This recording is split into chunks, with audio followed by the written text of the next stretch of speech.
قال الله تعالى في كتابه أعوذ بالله من الشيطان الرجيم من همزه ونفخه ونفثه إن عدة الشهور عند الله 12 شهرا في كتاب الله يوم خلق السماوات والأرض منها 4 حرم فلا تظلموا فيهن أنفسكم. وقال ابن عباس رضي الله عنهما عن هذه الآية الذنب فيهن أعظم. معزز حاضرین، پردہ خواتین اسلام، اسلامی کیلنڈر کا 12واں مہینہ ذی الحجہ ہمارے اوپر سے گزر رہا ہے. تو آج کے اس خطبے میں ہم آپ کے سامنے ماہ ذی الحجہ اور اسلاف اس تعلق سے چند باتیں ہم آپ کے سامنے رکھیں گے. ذی الحجہ اسلامی کیلنڈر کا 12واں مہینہ ہے. 1440 کا جو ہجری کا سال ہے اب ہمارے اوپر سے ختم ہونے جا رہا ہے. آج کے خطبے میں کئی باتیں آئیں گی. یہ 10 دنوں کی فضیلت کیا ہے، یہ 10 دنوں کا پیغام کیا ہے، ہم قربانی کیوں کرتے ہیں، ابراہیم اسماعیل کو کیوں یاد کرتے ہیں، اور سب سے بڑی آج کے خطبے کی جو اہم بات ہے وہ یہ ہے کہ ان دنوں میں ہمیں اپنے دلوں میں اللہ تبارک و تعالیٰ کی محبت کو پیدا کرنا چاہیے. یہی خطبے کا پورا خلاصہ ہے. سب سے پہلے میں نے آپ کے سامنے سورہ توبہ کی ایک آیت پڑھی. اللہ تبارک و تعالیٰ ارشاد فرماتا ہے ان عدت الشہور عند اللہ 12 شہرا فی کتاب اللہ. کہا مہینوں کی گنتی اللہ کے پاس 12 ہے. جس وقت سے اللہ نے زمین و آسمان کو پیدا فرمایا ان 12 مہینوں میں 4 مہینے حرمت کے ہیں، اور کہا ان دنوں میں زیادہ ظلم نہ کرو اپنے اوپر. اس آیت میں اللہ نے ایک بات یہ بتائی کہ اسلامی کیلنڈر جب سے دنیا قائم ہے. اس آیت میں دوسری بات یہ معلوم ہوئی کہ اسلامی کیلنڈر اور تقویم کے 12 مہینے ہوتے اللہ کی طرف سے ہے، اور اس میں 4 مہینے حرمت والے ہیں، ان میں احترام کرنا چاہیے. اللہ نے کہا فَلَا تَظْلِمُوا فِيهِنَّ أَنفُسَكُمْ، اے لوگو حرمت والے مہینوں میں اپنے اوپر ظلم نہ کرو. حضرت عبداللہ ابن عباس رضی اللہ تعالیٰ عنہما نے فرمایا ان دنوں میں جہاں نیک عمل کا ثواب زیادہ ہوتا ہے ویسے یاد رکھو ان دنوں میں کیے جانے والے گناہ کی سزا بھی بڑھ جاتی ہے. علامہ بن باز رحمہ اللہ کہتے ہیں جو آدمی رمضان اور شعبان میں کوئی نیکی کرے تو اس کا ثواب الگ، مگر حرمت والے مہینے ثواب میں کرے تو الگ. جیسا کہ ابن عثیمین رحمہ اللہ نے ایسے سمجھاتے ہوئے کہا آپ دوسرے مہینے میں 2 رکعت پڑھو، مطلب کوئی بھی چاش کی نماز، مگر ان 10 دنوں میں اگر چاش کی 2 رکعت نماز پڑھو گے تو اس کا ثواب الگ ہے. حضرت ابو بکر رضی اللہ تعالیٰ عنہ فرماتے ہیں جناب محمد رسول اللہ صلی اللہ علیہ وسلم نے فرمایا 4 مہینے حرمت والے کون سے ہیں؟ کہا 3 مسلسل آتے ہیں. کون سے کیسا؟ ذوالقعدہ، ذوالحجہ، محرم، ترتیب سے آیا. 1 مہینہ رجب الگ آتا ہے. معزز حاضرین، حرمت والے مہینے جب آتے ہیں تو ہمیں اس کا شعور نہیں ہوتا. یاد رکھیں ان حرمت والے مہینوں میں حج کا مہینہ بھی ہے. اللہ تعالیٰ نے سورہ بقرہ میں کہا الحج اشہر معلومات، کہا کہ حج کے مہینے معلوم اور مقرر ہیں. کون سے حج کے؟ تقریباً 2.5 مہینے حج کے آتے ہیں. کہا شوال کا پورا مہینہ، ذوالقعدہ کا پورا مہینہ اور ذوالحجہ کے 13 دن، جیسا کہ علامہ ابن کثیر رحمہ اللہ نے فرمایا ہے. آپ جانتے ہیں جناب محمد رسول اللہ صلی اللہ علیہ وسلم نے اپنے زندگی میں کتنے عمرے کیے، کتنے حج کیے. علماء کے صحیح قول کے مطابق آپ صلی اللہ علیہ وسلم نے 4 عمرے ادا کیے، اور 4 عمرے بھی وہ اشہر حرم میں ہی ادا کیے. اللہ کے نبی صلی اللہ علیہ وسلم نے اپنی زندگی میں ایک ہی حج فرمایا، آپ نے ایک ہی حج کیا، اور اس حج میں اللہ کے نبی صلی اللہ علیہ وسلم اپنی 9 بیویوں کو بھی لے کر گئے، اور ان 9 بیویوں میں 60 سالہ سودا بھی آپ کے ساتھ تھیں. معزز حاضرین، یہ ذی الحجہ کے 10 دن آتے ہیں تو اللہ نے اس کی قسم کھائی، کہا والفجر ولیال عشر، قسم ہے فجر کی. یہ کون سی فجر؟ بعض علماء کہتے ہیں کہ ہر دن کی فجر بھی مراد ہو سکتی ہے. بعض علماء نے کہا کہ یہ 10 دنوں میں فجر کی نماز کی اللہ نے قسم کھائی. بعض علماء نے کہا کہ عرفہ کے دن کی فجر مراد ہے. بعض نے کہا کہ یہ ذی الحجہ عید کے دن کی جو فجر آتی ہے وہ مراد ہے. حضرت عبداللہ ابن عباس رضی اللہ عنہما، عبداللہ ابن زبیر اور مجاہد رحمہ اللہ کہتے ہیں اس سے مراد 10 راتیں ہیں. اللہ تبارک و تعالیٰ اپنی کتاب میں جب 10 دنوں کی قسم کھاتا ہے تو کیا ہے؟ 10 دنوں کی قسم کھاتا ہے تو ان کی اہمیت کو بتانا چاہتا ہے.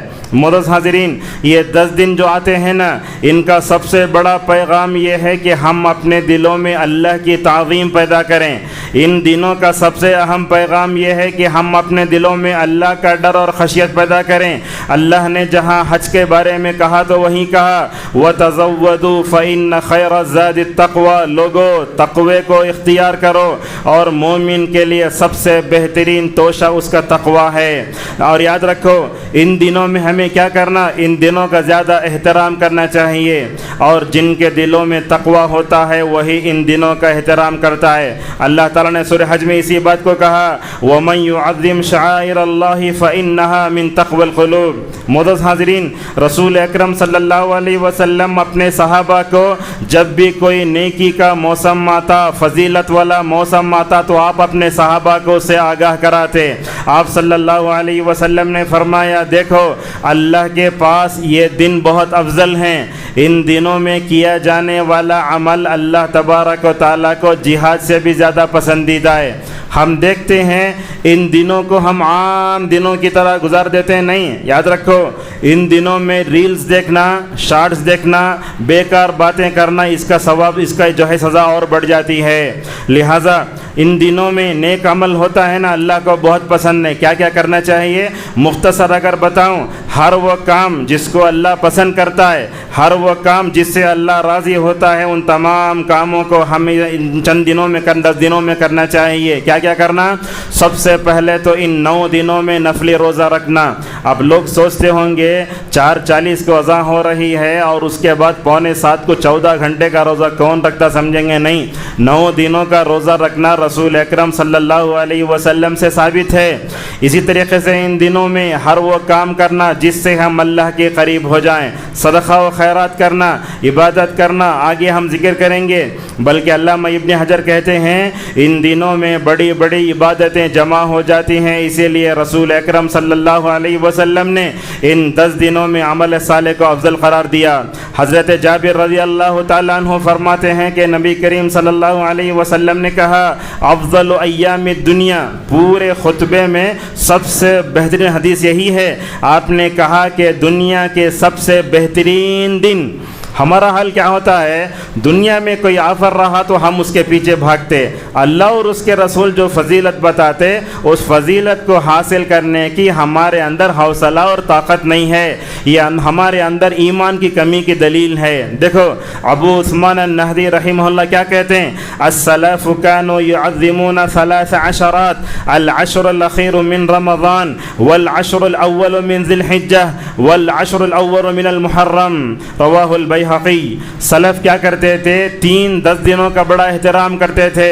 رمضان کا آخری عشرہ آتا اس میں احترام کرتے، رمضان کے آخری عشرے میں الحمدللہ امت کو دیکھتے ایک حد تک اپنے آپ کو تھکاتی۔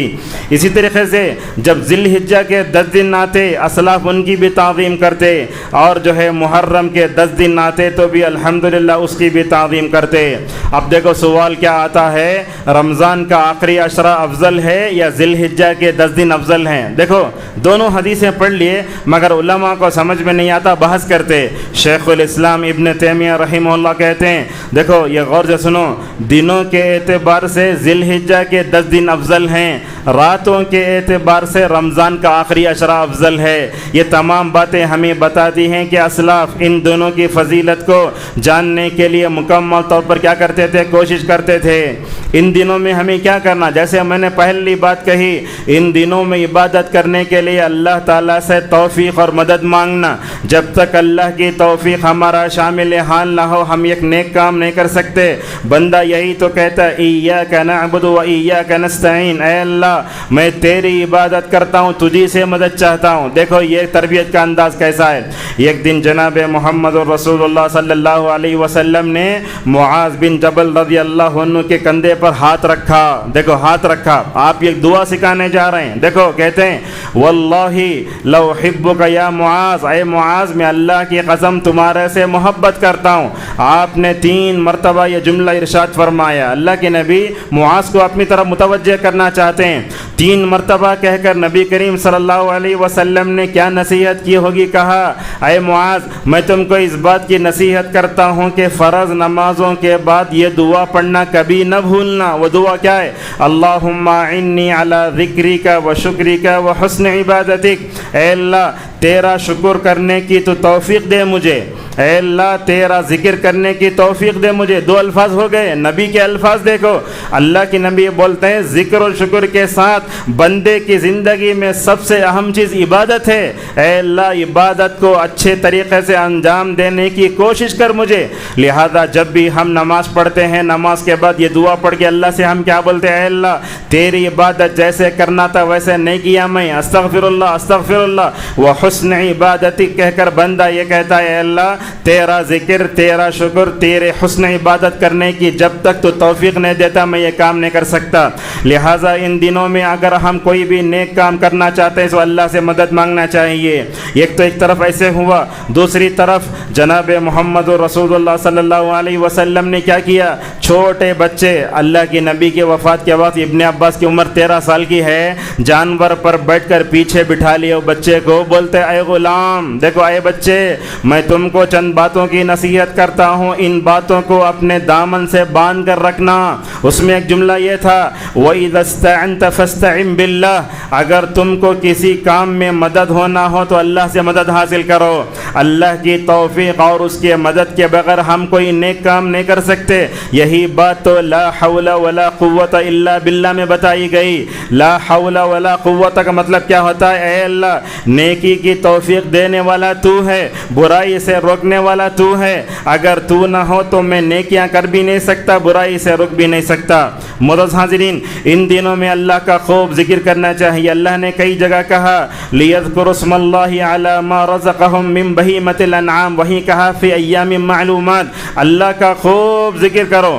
اب دیکھو عرب وغیرہ میں ہم دیکھتے ہیں جگہ بازاروں میں ادھر ادھر اللہ اکبر کی گونجتی رہتی ہے۔ آپ لوگوں سے گزارش ہے بازار میں ہو، گلی میں ہو، سفر میں ہو، عذر میں ہو، ہمیشہ اللہ کا ذکر کرتے رہو۔ عائشہ رضی اللہ عنہا فرماتی ہیں کان رسول اللہ صلی اللہ علیہ وسلم یذکر اللہ علی کل احیان، اللہ کے نبی ہمیشہ ذکر کرتے رہتے تھے۔ اچھا ذکر کرنے میں کون سی چیزیں زیادہ؟ اللہ نے اس کی طرف بھی اشارہ کیا، کہا وَاذْكُرُوا اللَّهَ فِي أَيَّامٍ معدودات، کہا اللہ تعالیٰ کا زیادہ ذکر کرو۔ کون سا ذکر کرنا؟ مسند احمد کی روایت میں آیا، آپ نے فرمایا فَأَكْثِرُوا فِيهِنَّ مِنَ التَّهْلِيلِ وَالتَّكْبِيرِ وَالتَّحْمِيدِ، آپ نے کہا کہ ان 10 دنوں میں ان 3 کلمات کو زیادہ پڑھنا چاہیے۔ وہ کون سا؟ لا الہ الا اللہ، اللہ اکبر، الحمدللہ۔ اب دیکھو یہ 3 الفاظ میں آپ کے سامنے بولا، 3 سیکنڈ بھی نہیں لگے، لیکن سوال یہ ہے کہ ان کلمات کا مطلب سمجھ کر پڑھنا چاہیے۔ لا الہ الا اللہ کا مطلب کیا؟ لا الہ الا اللہ کا مطلب یہ ہے کہ اللہ کے علاوہ کوئی بھی عبادت کے لائق نہیں ہے، میں اس سے محبت کرتا ہوں، ان دنوں میں میں وہی کام کروں گا جس کا اللہ نے مجھے حکم دیا ہے۔ اللہ اکبر کہہ کر آپ کیا بولتے ہیں؟ اللہ اکبر بول کے آپ بتاتے اے اللہ دنیا اور آخرت میں اگر کسی کو کبریائی اور عظمت اگر حاصل ہے، سزاوار ہے، اللہ کے لیے ہے۔ جب بندہ اللہ اکبر بولتا ہے تو اس کے دل سے تکبر کو نکل جانا چاہیے۔ وَلَهُ الْكِبْرِيَاءُ فِي السَّمَاوَاتِ وَالْأَرْضِ، 2 الفاظ ہو گئے۔ تیسرا دیکھو الحمدللہ، الحمدللہ کا مطلب کیا ہوتا ہے؟ یہ دنیا میں آخرت میں اگر کوئی جو ہے تعریف کے لائق اگر کوئی ذات ہے تو اللہ تبارک و تعالیٰ ہی ہے۔ ہمارا جو ہے قرآن بھی الحمدللہ سے شروع ہوتا ہے۔ پورے قرآن کو کھول کر دیکھو، قرآن کے اندر 5 سورتیں ایسی ہیں جو الحمدللہ سے شروع ہوتی ہیں۔ حضرت ابو مالک الاشعری رضی اللہ عنہ فرماتے ہیں کہ نبی کریم صلی اللہ علیہ وسلم نے فرمایا والحمدللہ تملأ المیزان، بندہ الحمدللہ کہتا ہے تو میزان بھر جاتا ہے۔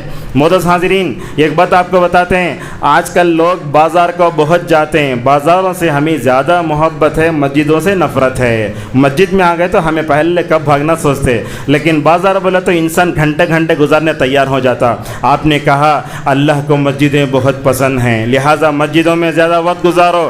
آپ کے اندر میرے اندر اللہ کی محبت ہے، ہم مسجد میں اٹکے رہیں گے، ہمارا دل مار لے رہا، ہم اپنا زیادہ وقت بازار میں گزارنا چاہتے۔ سبب کیا ہے؟ سبب سبب یہ ہے کہ ہمارے دلوں میں اللہ کی محبت نہیں ہے۔ دیکھو ایک بندہ مسجد میں بیٹھ کر اللہ اکبر الحمدللہ لا الہ الا اللہ پڑھا تو کمال کی بات نہیں ہے، ایک بندہ بازار میں جائے، بازار میں بیٹھ کر اگر وہ دعا پڑھے تو اس کا ثواب بڑھ جاتا ہے۔ ایک حدیث سناتا ہوں میں آپ کو، غفلت والی جو چیز ہوتی ہے وہاں جا کر یہ دعا پڑھنا، یہ بازار کی دعا پڑھنے سے ماشاءاللہ اتنی نیکیاں ملتے ہیں شاید آپ سنے ہی نہیں ہوں گے۔ اللہ کے نبی صلی اللہ علیہ وسلم فرماتے ہیں بازار میں جانے سے پہلے دعا پڑھو، لا الہ الا اللہ وحدہ لا شریک لہ لہ الملک ولہ الحمد یحیی ویمیت وہو حی لا یموت بیدہ الخیر وہو علی کل شیء قدیر۔ یہ دعا پڑھنے سے کیا ہوتا ہے؟ اللہ کے نبی صلی اللہ علیہ وسلم نے کتنی خوشخبریاں سنائیں۔ آپ نے فرمایا کتب اللہ لہ الف الف حسنہ، آپ نے کہا کہ یہ دعا بازار میں داخل ہونے سے پہلے پڑھنے سے 10 لاکھ نیکیاں ملتی ہیں۔ اللہ اکبر۔ اور اس کے بعد کہا 10 لاکھ نیکیاں ملتی ہیں، اور کیا ہے 10 لاکھ گناہ اللہ تبارک و تعالیٰ مٹا دیتا ہے۔ اور تیسری دیکھو اللہ تبارک و تعالیٰ 10 لاکھ درجے اس کے بلند کرتا ہے۔ اور اس کے بعد دیکھو یہ چوتھی خصوصیت، آپ نے کہا کہ جو بندہ بازار میں جانے سے پہلے دعا کو پڑھتا ہے، کہا بن اللہ لہ بیتن فی الجنہ، اللہ تعالیٰ جنت میں اس کے لیے گھر بناتا ہے۔ بالآخر کیا بات ہے، وہی ذکر ہم مسجد میں بیٹھ کر کریں یہ ثواب نہ پائیں، لیکن بازار میں چلے جائیں تو ثواب کیوں؟ علامہ ابن عثیمین رحمہ اللہ کہتے ہیں بازار غفلت کی جگہ، بھولنے کا مقام، بندہ دنیا کا ہو کر رہ جاتا ہے۔ ایسے موقع پر بندہ اللہ کو یاد کرتا ہے نا، اللہ تعالیٰ بندے کی لاج رکھ کر جو ہے ثواب میں نیکیاں بڑھاتا ہے۔ ایسے وقت میں مجھے تو وہ بات یاد آتی ہے جس کو امام بخاری رحمہ اللہ نے نقل کیا، یہ چیز آج کے تاجروں کو اپنے مارکیٹ میں پیدا کرنے کی ضرورت ہے۔ آپ اپنے گھر میں ہیں اذکار پڑھو، اللہ اکبر پڑھو، اگر آپ اپنی دکان میں ہیں تکبیرات یوٹیوب وغیرہ میں آتے ہیں وہ ڈال کے چھوڑو، پڑھتے رہو، بلوٹوتھ وغیرہ آتا نا ہم لوگ سنتے رہتے ہیں نا، اس طریقے سے دیکھو۔ امام بخاری رحمہ اللہ کہتے ہیں حضرت عبداللہ ابن عمر رضی اللہ عنہما، ابو ہریرہ، یہ دونوں صحابی کیا کرتے؟ مدینے کے بازار میں جاتے ذی الحجہ کے ان 10 دنوں میں، جا کر کام کیا؟ خریدنا ودنا کچھ نہیں، سلام کرنا ورنہ کچھ نہیں، جا کے یہ تکبیرات کی سنت کو زندہ کرنے جاتے تھے۔ روایتوں میں آتا ہے فَيُكَبِّرَانِ وَيُكَبِّرُ النَّاسُ بِتَكْبِيرِهِمَا، کہا یہ دونوں مدینے کے بازار میں جا کر تکبیرات پڑھتے، لوگ ان کے ساتھ مل کر جو ہے تکبیرات پڑھتے تھے۔ کیا ہے کوئی سنت کو زندہ کرنے والا؟ ہم لوگ مارکیٹ میں تجارت کرتے رہتے ہیں مگر ذکر کی طرف توجہ نہیں دیتے۔ معزز حاضرین، اللہ تبارک و تعالیٰ نے سورہ اعراف کی آخری میں کہا وَاذْكُر رَّبَّكَ فِي نَفْسِكَ تَضَرُّعًا وَخِيفَةً وَدُونَ الْجَهْرِ مِنَ الْقَوْلِ بِالْغُدُوِّ وَالْآصَالِ وَلَا تَكُن مِّنَ الْغَافِلِينَ۔ اللہ کے نبی آپ اپنے من میں اللہ کا ذکر کرتے رہو آہستہ آہستہ صبح و شام، اور آپ غافلوں میں سے مت ہو جاؤ۔ کیا سمجھ میں آیا؟ جب بندہ اللہ کا ذکر کرتا ہے تو اللہ کا ذکر بندوں کو غفلت سے نکال دیتا ہے۔ اور اس طریقے سے یاد رکھو ان دنوں کا سب سے بڑا پیغام یہ ذی الحجہ کے 10 دن 13 ذی الحجہ کی شام تک ہمیں اپنے دلوں میں اللہ تبارک و تعالیٰ کی محبت کو بھی پیدا کرنا چاہیے۔ اللہ تبارک و تعالیٰ نے کہا والذین آمنوا اشد حبا للہ، عربی میں ایک جملہ مشہور ہے من حب شیئا اکثر ذکرہ، جیسے ہوتا نا اگر میں کسی آدمی سے محبت کیا تو بار بار اس کا تذکرہ ہوتے رہتا ہے۔ یہاں کہا جو آدمی جس کو زیادہ چاہتا ہے اس کا تذکرہ زیادہ کرتا ہے، لہٰذا ہم کو اپنے دلوں میں اللہ تبارک و تعالیٰ کی محبت کو اپناتے ہوئے اللہ کا ذکر کرنا۔ اب اللہ کا ذکر کرنا بولا تو اللہ ایسا کرتے سبحان اللہ الحمدللہ زور سے بولتے ہی نہیں ہے، ایسا نہیں ہے۔ آدمی ہاتھ میں جو ہے کیا لے لے، مطلب تسبیح لے لے اور جو ہے مطلب من کے ڈھکیلتے رہے، آپ توجہ نہیں ہے، مارکیٹ میں بیٹھ کر خالے ایسا کر رہے ہیں، ذکر سے نہیں بولتے۔ ذکر ایک روحانی غذا ہے، ذکر توجہ چاہتا ہے۔ جس رب کو آپ یاد کر رہے ہیں اس رب کی عظمت کو اپنے دل میں بٹھاؤ، سبحان اللہ بولے تو ہمارے دل میں ہونا، اللہ کی ذات ہر عیب سے پاک ہے، الحمدللہ بولے تو ہمارے دل میں آنا، دنیا اور آخرت میں اللہ کے علاوہ کوئی تعریف کے لائق نہیں ہے۔ یہ تربیت کے روحانی دن ہیں، یاد رکھو۔ یہ جب بندہ اللہ کا ذکر کرتا ہے تو اس کا دل زندہ ہو جاتا ہے۔ کہتے ہیں ابو موسیٰ اشعری رضی اللہ عنہ، رسول اکرم صلی اللہ علیہ وسلم نے فرمایا مثل الذی یذکر ربہ والذی لا یذکر ربہ کالحی والمیت۔ آپ نے کہا کہ اللہ کو یاد کرنے والا اس کا دل زندہ رہتا ہے۔ 11 مہینے ہم کھاتے کھاتے اپنے دل کو جسمانی طور پر غذا دیتے، مگر یہ 10 دنوں میں کیا کرنا؟ روحانی غذا اللہ کا ذکر کرنا۔ ایام تشریق آنے والے ہیں، تقریباً وہ عید کے 3 دن تک جو ہے ہم تیار جو ہے ذبح کرتے رہتے ہیں، کھاتے رہتے ہیں، مگر اللہ کے نبی نے اس میں ایک بات یہ کہی، ایام اکل و شرب و ذکر اللہ عز وجل، کہا ان دنوں میں عید کے بعد 3 دن تک قربانی ہوتی نا، اس میں 3 کام کرنا ہے، کھانا ہے، پینا ہے، اللہ کا ذکر کرنا ہے، مگر ہمارے سے شروع کے 2 کام ہو جاتے، اللہ کا ذکر نہیں ہوتا۔ اگر آپ اتنا کھا لیتے ہیں اللہ کا ذکر نہیں کرتے تو آپ کا کھانا بیکار ہے، مگر آپ کھاتے بھی ہیں، پیتے بھی ہیں، اللہ کا ذکر بھی کرتے ہیں، الحمدللہ بہت بڑی بات ہے۔ اکرمہ رحمہ اللہ کہتے ہیں عید کے 3 دن کے بعد یہ دعا بار بار زیادہ پڑھنا چاہیے، ربنا آتنا فی الدنیا حسنۃ وفی الآخرۃ حسنۃ وقنا عذاب النار۔ آپ کو ایک بات بتاتے ہیں، ان دنوں میں ہم اللہ اکبر لا الہ الا اللہ اللہ اکبر وللہ الحمد بار بار کیوں پڑھتے؟ اس کی وجہ بتاتے ہوئے علامہ خطابی رحمہ اللہ کہتے ہیں کیا کرتے تھے؟ اللہ کے نبی صلی اللہ علیہ وسلم کی بعثت سے پہلے کفار مکہ غیر اللہ کے نام پر جانور ذبح کرتے، جیسے ہم کچھ مسلمانوں میں دیکھتے ہیں عبد القادر جیلانی کے نام پہ ذبح کر رہا ہے، بندہ نواز کے نام پر ذبح کر رہا ہے، ختنے کے کاج میں نعوذ باللہ ذبح کر رہا ہے۔ یاد رکھو غیر اللہ کے نام پر ذبح کرنے والا گناہ کبیرہ کا مستحق ہوتا ہے۔ آپ نے کہا کہ لعن اللہ من ذبح لغیر اللہ، اللہ اکبر۔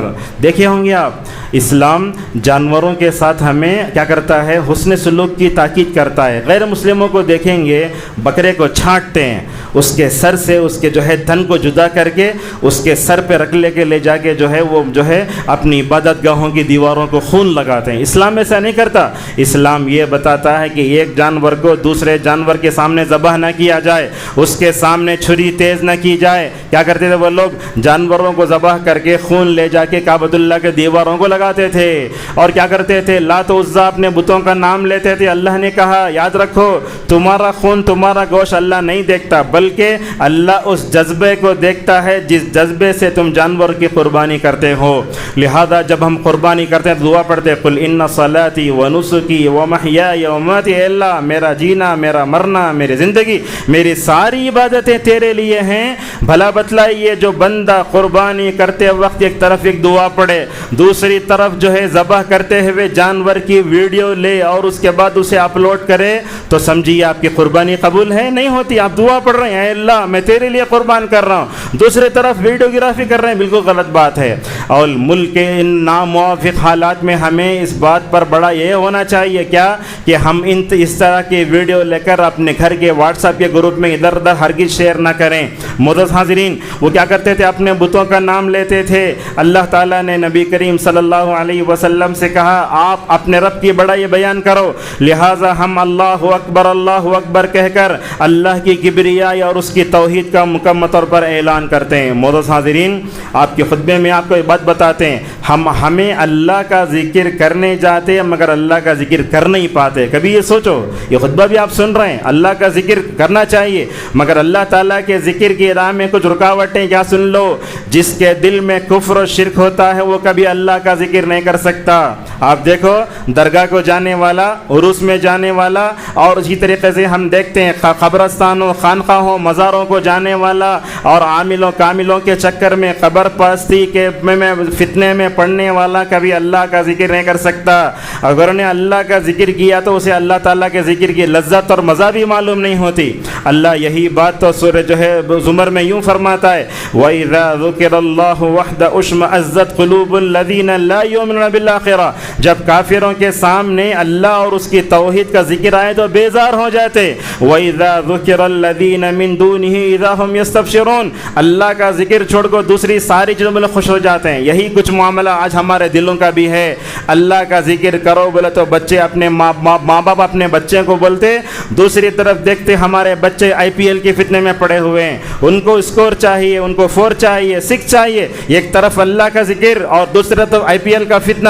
اس سے خود معلوم ہوتا ہے کہ اللہ کے ذکر سے ہمارے دل کتنے دور ہیں۔ اور ایک بات، اللہ کا ذکر کرنے جا رہے ہیں مگر اللہ تعالیٰ کا ذکر کرنے کے لیے ہماری زبان ہلتی نہیں ہے. کیا سبب ہے؟ علامہ ابن القیم رحمہ اللہ کہتے ہیں دیکھو بندے کی زبان کو ذکر الہی سے روک دیا جانا اس سے بڑا عذاب نہیں ہے. اسی طریقے سے اللہ تعالیٰ کے ذکر میں کمی کے اسباب میں اللہ تعالیٰ سے محبت. آپ کسی سے واٹس ایپ پہ دوستی کرے, اسے جا کو آپ لکھتے تمہیں کب آتے, میں تمہیں سامنے دیکھنا چاہتا ہوں, یہ ہمارے اللہ کے ہو سکتا ہے کیا؟ اللہ سے ہماری محبت بڑی کم ہے. ہمارے دلوں میں اتنا نفاق ہے کہ وہ نفاق ہمیں اللہ کے ذکر سے روکتا ہے. اللہ تعالیٰ منافقین کے بارے میں فرماتا ہے وَلَا يَذْكُرُونَ اللَّهَ إِلَّا قَلِيلًا, وہ اللہ کا ذکر کم کرتے تھے. جیسا کہ روایتوں میں آتا عصر کی نماز کا وقت ہوتا, سورج کے غروب ہونے سے تھوڑی دیر پہلے وہ کوے کے ٹھونگ مارنے کی طرح مانگ کر کے نعوذ باللہ اپنی نماز کو ختم کر دیتا ہے. نہیں, لہٰذا اگر ہم ان دنوں میں اللہ کا ذکر کم کر رہے ہیں تو ہمیں یہ دیکھنا چاہیے کہ ہمارے دلوں میں کہیں نفاق تو نہیں ہے. اسی طریقے سے اللہ کے ذکر کی راہ میں جو چیزیں رکاوٹ بنتی ہیں, بیکار باتوں میں الجھ کر رہ جانا. آج دیکھو بڑے سے بڑے آدمی کو دادا کی عمر, نانا کی عمر, ایئرپورٹ میں ادھر ادھر بیکار بیٹھ کے لوگ ریلز دیکھتے رہتے ہیں, شارٹس دیکھتے رہتے ہیں, یا تو گیم کھیلتے رہتے ہیں. اللہ اکبر. اللہ تعالیٰ کل اگر ہم ہمارے سے پوچھے زندگی میں تم نے کتنے مرتبہ ذی الحجہ کی ان افضل دنوں کو پایا, اگر ہم اللہ کے سامنے ہی جواب دیکھیں گے اے اللہ ان دنوں میں سوشل میڈیا استعمال کرتا رہا, واٹس ایپ کی میسیج پڑھتا رہا اور جو ہے شارٹس اور ریل دیکھتا رہا, ایسا نہیں ہونا چاہیے. دیکھو اللہ کے نبی صلی اللہ علیہ وسلم خطبہ دے رہے تھے, جمعہ کے صحابہ بیٹھے تھے آپ کے سامنے, تجارتی قافلہ باہر سے آیا, اللہ کے نبی صلی اللہ علیہ وسلم کو صحابہ چھوڑ کر باہر چلے گئے. اللہ کے نبی کو چھوڑ کر صحابہ باہر چلے. اللہ تعالیٰ پوچھتا ہے دیکھو ایک طرف جمعہ کا ثواب, تجارت کو دیکھ کر تم جو ہے دنیا کی طرف رائج ہوئے, یہ تمہاری بہت بڑی غلطی تھی. اسلاف کیا کرتے تھے ان دنوں میں؟ اور ایک بات بھی ہے, وہ کیا, ہمیں ان 10 دنوں میں قرآن کی تلاوت بھی مکمل طور پر زیادہ زیادہ کرنا چاہیے. ابراہیم نخعی رحمہ اللہ کہتے ہیں دیکھو اسلاف جب مکے کو چلے جاتے, جب اس وقت تک مکے میں رہتے جب تک ان کا قرآن مکمل نہیں ہو جاتا. ہماری مصیبت تو یہ ہے رمضان بھر 30 دن میں قرآن نہیں پڑھ سکے, 10 دن میں کیا پڑھ پائیں گے. اللہ اکبر. آپ کو ایک چیز بتاتا ہوں, دیکھو صحابہ کرام اللہ تعالیٰ سے بڑی محبت, اللہ تعالیٰ بھی ان سے محبت کرتا تھا. یا ایھا الذین آمنوا من یرتد منکم عن دینہ فسوف یأتی اللہ بقوم یحبهم ویحبونہ. کہا اللہ تعالیٰ نے, اللہ تعالیٰ بھی صحابہ سے محبت کرتا, صحابہ بھی اللہ سے محبت کرتے تھے.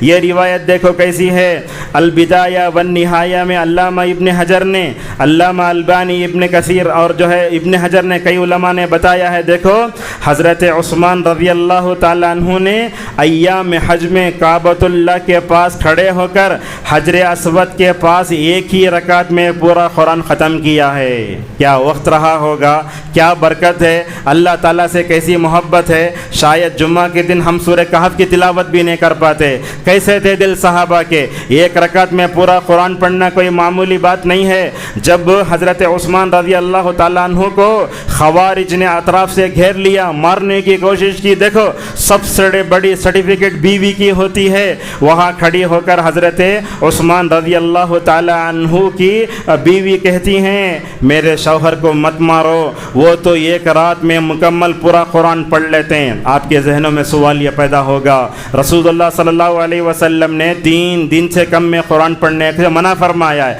مگر صحابہ کیوں پڑھ رہے ہیں؟ یاد رکھو علامہ ابن رجب حنبلی رحمہ اللہ کہتے ہیں اسلاف کیا کرتے تھے, جب افضل دن آتے, نیکیوں کا موسم آتا, رمضان ہے اور یہ 10 دن ہیں, ان دنوں میں اگر کوئی ایک رات میں پورا قرآن پڑھ لے تو اسلاف کا وہ عمل ہے. عثمان نے کیا, اگر کوئی آدمی چاہتا تو پڑھ سکتے ہیں. ویسے ہمارے پاس حفاظ بھی ایسے ہیں بڑے بعض مطلب حفظ کے مدارس میں صبح سے لے کر شام تک ایک ہی مجلس میں حافظ ایک مجلس میں پورا قرآن سناتا ہے. یہ سنت بھی ہم دیکھتے ہیں, تو لہٰذا ہم ان کے نقش قدم پر چل کر قرآن کی مکمل طور پر زیادہ تلاوت کریں. ان دنوں میں اللہ کی محبت کو اپنے دلوں میں بالنا چاہیے. کتنے حاجی جاتے, عمرہ کرنے والے جاتے, کیا ان کے دلوں میں اللہ کی محبت پیدا ہوتی؟ کیا سوال یہ ہے, حج کرنے والا, عمرہ کرنے والا طواف کر رہا ہے, وہ اللہ کی محبت کی خاطر گھوم رہا ہے. جب وہ کعبۃ اللہ جو ہے کس کے پاس جاتا ہے, حجر اسود کے پاس جاتا ہے. اللہ اکبر. کیا دیکھو حجر اسود یہ پتھر تھا آسمان سے اترا ہوا، آپ نے فرمایا یہ دودھ اور آئس سے زیادہ سفید تھا، انسان چھوتے چھوتے وہ کالا ہو گیا۔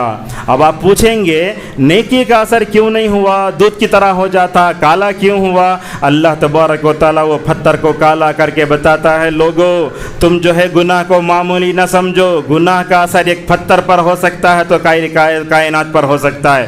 وہی وہ پتھر ہے جو جنت سے اترا ہے۔ حضرت عمر ابن خطاب رضی اللہ تعالی عنہ اس کے قریب ہوتے ہیں۔ دیکھو حالانکہ وہ اسلام لانے سے پہلے مطلب بتوں کے سامنے جھک چکے تھے، مگر اس پتھر کو بوسہ دیتے ہوئے اپنی توحید کا اعلان کے الفاظ میں فرمایا، کہا یا حجر انک لا تضر ولا تنفع لولا انی رأیت رسول اللہ صلی اللہ علیہ وسلم یقبلک ما قبلتک۔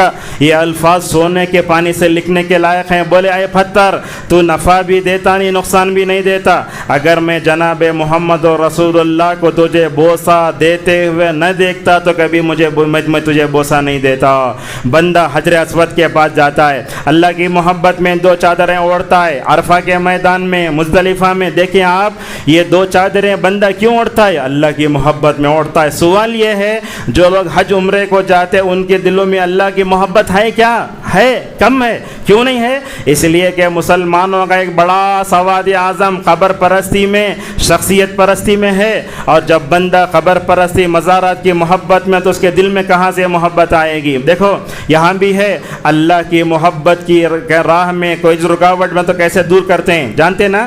کنکریاں مارنا 3 جگہ یہ عبادت ہے، مگر نسائی کی روایت میں آیا حضرت اسماعیل علیہ السلام کو حضرت ابراہیم علیہ السلام ساتھ میں لے کر جا رہے ہیں مینا میں، کیوں؟ ذبح کرنے کے لیے لے کر جا رہے ہیں۔ شیطان آتا ہے، کیا کرتا ہے؟ اسماعیل کی محبت کو اللہ کی محبت پر غالب کرنے کی کوشش کر رہا ہے۔ حضرت ابراہیم نے کیا کیا؟ کنکریاں لے کر بسم اللہ اللہ اکبر کہہ کر 7 کنکریاں مار۔ روایت میں آیا شیطان جو ہے سینے تک دھس گیا، ہاتھوں کے دھسات، ذرہ آگے بڑھا، پھر آیا ابراہیم نے 7 کنکریاں ماری، پھر دور ہو گیا، پھر آگے بڑھا، پھر کنکریاں مار۔ لہذا کیا سمجھ میں آیا؟ یہ جمرات کی جو رمی ہوتی ہے اصل میں عبادت ہے، مگر اس جمرات کی رمی کرتے ہوئے ہر حاجی کو یہ سوچنا چاہیے یہی وہ مقام ہے جہاں حضرت ابراہیم نے شیطان سے دشمنی کے لیے کنکریاں ماری۔ اگر بندہ اس واقعے کو یاد کرتے ہوئے آیا تو حج کے بعد وہ کبھی رحمان کا بندہ بن کر زندگی گزارے گا، شیطان کا بندہ بن کر زندگی نہیں گزارے گا۔ اسی لیے اللہ تبارک و تعالیٰ نے کہا ان الشیطان لکم عدو فاتخذوہ عدوا۔ اور ایک بات بھی آپ کو بتاتا ہوں، والدین کو چاہیے کہ اپنے بچوں کی شیطانی حملوں سے حفاظت کریں۔ آج کل دیکھتے بچے زیادہ ستائے تو شیطان، تو قارون، تو فرعون، تو حامان سب بولتے، نہیں بولنا۔ اپنے بچوں کو مطلب کیا ہے صبر و تحمل سے پالو۔ دیکھو کیسا ہے، حضرت عبداللہ ابن عباس رضی اللہ عنہما فرماتے ہیں اللہ کے نبی ایک ران پر حسن کو بٹھا لیتے، دوسرے ران پر حسین کو بٹھا لیتے، چونکہ آپ کی اولاد بچپن میں انتقال کر گئی، آپ کے یہ نواسے ہیں، اللہ کے نبی دعا پڑھتے ان دونوں پر، اعوذ بکلمات اللہ التامہ ومن کل عین لامہ، لمبی دعا ہے تو دعا پڑھ کے بولتے دیکھو اے میرے حسن حسین غور سے سن لو، میں تم پر جو دعائیں پڑھ کر دم کر رہا ہوں نا، یہ اصل میں تمہارے باپ ابراہیم اپنے دونوں بچوں اسماعیل و اسحاق پر یہ دعائیں پڑھتے تھے۔ کیا یہ کبھی ہم کام زندگی میں کیے کیا؟ بلکہ ایسا ہوتا ہے شیطانی اور بھوت کے جو ہے مطلب کیا ہے ریلز دکھا کر اپنے بچوں کو ڈراتے ہیں، رات میں بچے اٹھے تو تماچا مار کے سلاتے ہیں، یہ سب شیطانی حرکتیں ہیں نا۔ اور یاد رکھو اپنے بچوں پر جو ہے شیطانی حملے نہ ہونا بولے تو ہر شوہر کو چاہیے کہ اپنے بیوی کے پاس جاتے ہوئے دعا کا اہتمام کرے۔ آپ صلی اللہ علیہ وسلم نے فرمایا، کیا کہا؟ اللہم جنبنا الشیطان وجنب الشیطان ما رزقتنا۔ یہ کہہ کر بندہ اپنی جو ہے بیوی سے اپنی شرعی ضرورت پوری کرتا ہے تو کہا اللہ نے اگر اولاد مقدر رکھی ہے تو شیطان کے حملوں سے محفوظ ہو جاتا ہے۔ شاید شوہر دعا نہیں پڑھتا ہوگا، اسی لیے دیکھتے ہیں کہ بیوی پر بھی بچے پر بھی نعوذ باللہ شیطانی حملے ہوتے رہتے ہیں، جسے میں نے کہا یہ اللہ کی محبت کو پانے کے دن ہیں، ان دنوں میں ہم اللہ کی محبت کے محبوب بندے حضرت ابراہیم کو بہت یاد کرتے ہیں۔ اللہ نے کہا وَاذْكُرْ فِي الْكِتَابِ ابراہیم، اللہ کے نبی ابراہیم کا قصہ پڑھ کے سناؤ۔ ابراہیم کا قصہ، اسماعیل کا قصہ، حضرت حجر کا ایمان، حضرت سارہ کا یقین، یہ تو ایسے واقعات ہیں ماشاءاللہ قیامت تک بول سکتے ہیں۔ اللہ نے اسی لیے کہا وَاتْلُ عَلَيْهِمْ نَبَأَ ابراہیم، اے اللہ کے نبی ابراہیم کا قصہ پڑھ کے سناؤ۔ ایک جگہ کہا وَاذْكُرْ عِبَادَنَا ابراہیم، ابراہیم لفظ آئے تو آپ ساتھ میں بولتے خلیل اللہ، ہمیں خلیل اللہ نام رکھ لیا مگر اس کا معنی آج تک نہیں سمجھے۔ کیا مطلب؟ خلیل اس آدمی کو کہتے ہیں جس کے دل میں اللہ کے علاوہ کسی اور کی محبت نہ ہو۔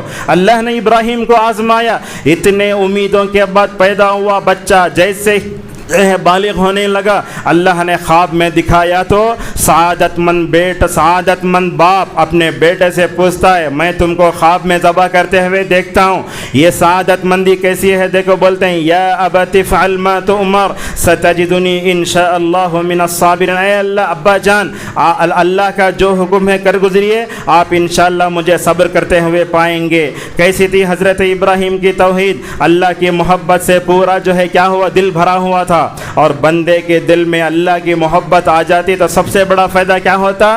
اللہ کی طرف سے آنے والی آزمائشیں اس کے لیے ہلکی ہو جاتی ہیں۔ وَإِذِ ابْتَلَىٰ إِبْرَاهِيمَ رَبُّهُ بِكَلِمَاتٍ فَأَتَمَّهُنَّ، اللہ نے ابراہیم کو آزمایا تو ہر آزمائش میں حضرت ابراہیم علیہ السلام کامیاب ہوئے۔ دیکھو اللہ کے نبی صلی اللہ علیہ وسلم فرماتے ہیں بندہ اللہ تعالیٰ جب بندے سے محبت کرتا ہے تو جبرائیل کو بلاتا ہے، اے جبرائیل جاؤ آسمانوں میں اعلان کرو میں فلاں بندے سے محبت کرتا ہوں۔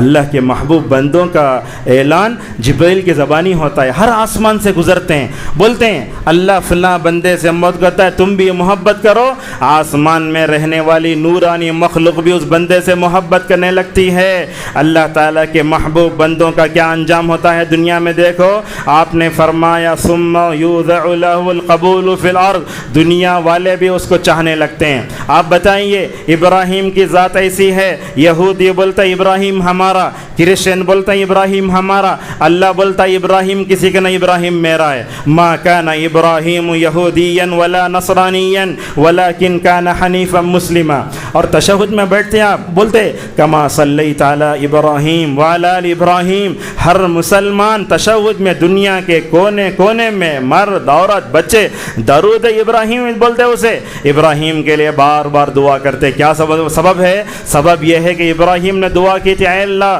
میں دنیا سے چلے جاؤں مگر دنیا میں تو میرا ذکر خیر چھوڑ دے، وجعل لی لسان صدق فی الآخرین، اللہ نے کہا کہ کیا کہا وجعلنا لہم لسان صدق علیہ۔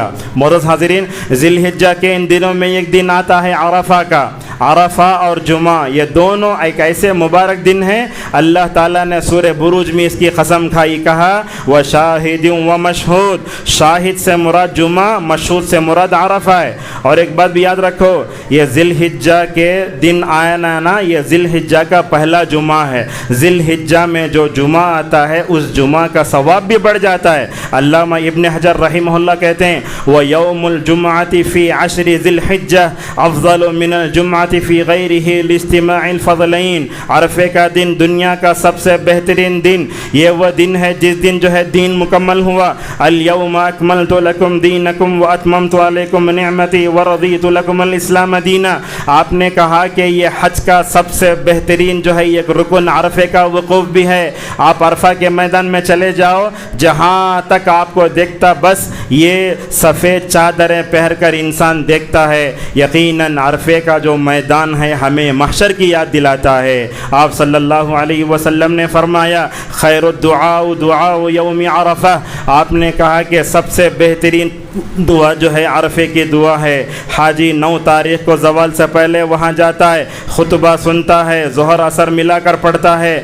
آپ صلی اللہ علیہ وسلم نے بہترین خطبہ دیا، ذرا سنو، اگر یہ خطبہ آپ میں دے رہا ہوں آپ کے سامنے، کرنٹ اگر کام کرنا بند گیا تو آپ تک آواز نہیں آتی ہے، مگر صحابہ کی کرامت کیا تھی؟ آپ کے ساتھ 1 لاکھ سے زائد صحابہ تھے، بولتے صحابہ کرام ہم اپنے اپنے ٹینٹ میں رہتے تھے مگر رسول اللہ کے خطبے کی آواز صاف صاف ماشاءاللہ ہمارے کانوں میں آتی تھی۔ معزز حاضرین، عرفے کا دن آتا ہے تو ماشاءاللہ بڑے خوش نصیب ہیں وہ لوگ جو ہے جو عرفے کے میدان میں جمع ہوتے ہیں۔ اسلاف کا حل دیکھو کیا ہے، اس دن جو ہے انکساری سے دعا کرتے، بلکہ اوزاعی رحمہ اللہ تو کہتے ہیں ہمارے اسلاف پورے دن میں عرفہ کا دن کب آتا دعائیں جمع کر لے کو اس دن دعائیں کرتے۔ ابن المبارک رحمہ اللہ کہتے ہیں میں سفیان ثوری رحمہ اللہ کے پاس گیا تو دیکھا سفیان ثوری گھٹنے کے بل بیٹھے عرفے کے میدان میں، جا کر پوچھا دیکھو کیوں بیٹھے ہیں؟ تو بولے وہ مطلب ان کی آنکھوں سے آنسو جاری ہیں۔ تو بول رہے ہیں سفیان ثوری رحمہ اللہ شاید اس وقت جتنے لوگ عرفہ میں جمع ہیں میرے سے برا کوئی بھی نہیں ہے اس میدان میں، اور وہ بولتے ہیں شاید میری وجہ سے اللہ تعالیٰ لوگوں کو معاف نہ کرے تو مجھے ڈر ہوتا ہے۔ اسی طریقے سے دیکھو حکیم بن حزام رحمہ اللہ 100 غلاموں کے ساتھ عرفے کے دن میدان میں ہیں۔ ایک دن میں کیا کرے 100 غلام آزاد کیے۔ وہ 100 غلام آزاد کیے تو 100 غلاموں پر ایسا روحانی اثر پڑا، وہ 100 غلام اللہ سے کہنے لگے اے اللہ یہ ہمارا آقا ہے، اس نے ہم کو آزاد کیا، اے اللہ تیری جہنم سے اس بندے کو آزاد کرا دے۔ اسی طریقے سے ہم دیکھتے ہیں بکر المزنی رحمہ اللہ جب عرفے کا دن آتا تو بولتے اے اللہ میری وجہ سے تو عرفے کے جو ہے میدان میں جمع لوگوں کو رد نہ کر۔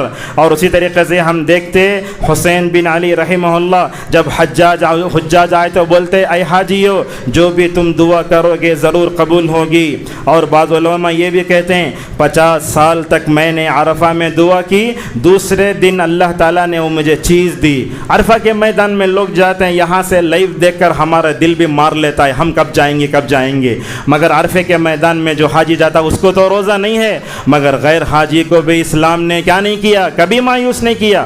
آپ صلی اللہ علیہ وسلم نے فرمایا کیا کہا صیام یوم عرفہ احتسب علی اللہ ان یکفر السنۃ التي قبلہ والتي بعدہ، کہا عرفے کا دن روزہ رکھنے سے ایک سال کے پچھلے اگلے ایک سال کے گناہ معاف ہوتے ہیں۔ آپ جانتے عرفے کا محرم کا روزہ رکھے تو ایک سال کا ہوتا، مگر عرفے کا روزہ رکھے تو اگلا پچھلے ہوتا۔ ابن القیم رحمہ اللہ کہتے ہیں چونکہ محرم کے روزے کا تعلق موسیٰ کی شریعت سے ہے اس لیے اسے ایک سال ہے، مگر عرفے کے روزے کا تعلق رسول اللہ کی بابرکت شریعت سے ہے، اسی لیے رسول اکرم صلی اللہ علیہ وسلم نے عرفے کا روزہ رکھا۔ اور آپ لوگوں کو بھی ہم نصیحت کرتے ہیں عرفے کے روزے کا اہتمام کرو، سفر میں ہو حضر میں ہو۔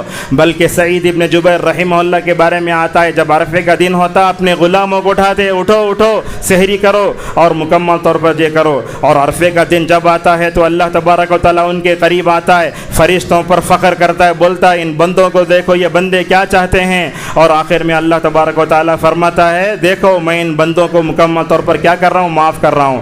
2 سفید چادریں پہن کر کپڑے پہن کر ویلڈنگ کی دکان میں یا مرغی دکان میں گئے تو خون اڑا تو ذرہ ہم نہ پریشانی ہوتی ہے۔ ذرا یاد کرو عرفے کا وہ میدان جہاں حد نگاہ تک ہمیں انسان نظر آتے ہیں، بندہ 2 سفید چادروں میں بیٹھ کر مٹی پر بیٹھتا ہے، بندہ اللہ دیکھتا ہے میرا بندہ میری مغفرت پانے کے لیے اتنا دور سے آیا ہے۔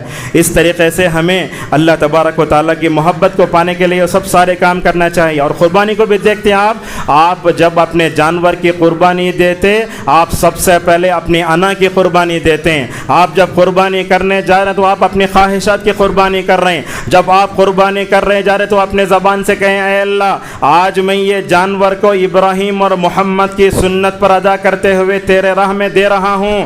اے اللہ اگر جان کی قربانی دینے کی بازی بھی آئی انشاءاللہ میں تیار ہوں، بندہ یہ عہد کرتا ہے۔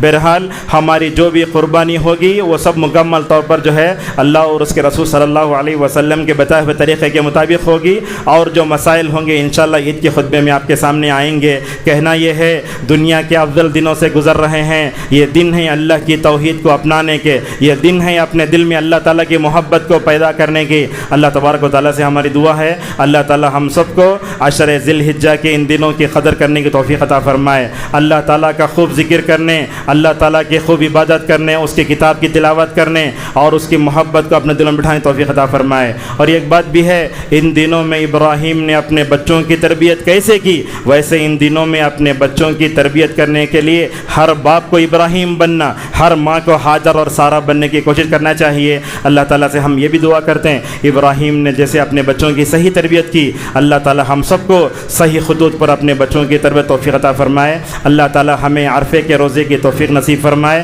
اللہ تعالیٰ ہمیں قربانی کرنے کی توفیق عطا فرمائے۔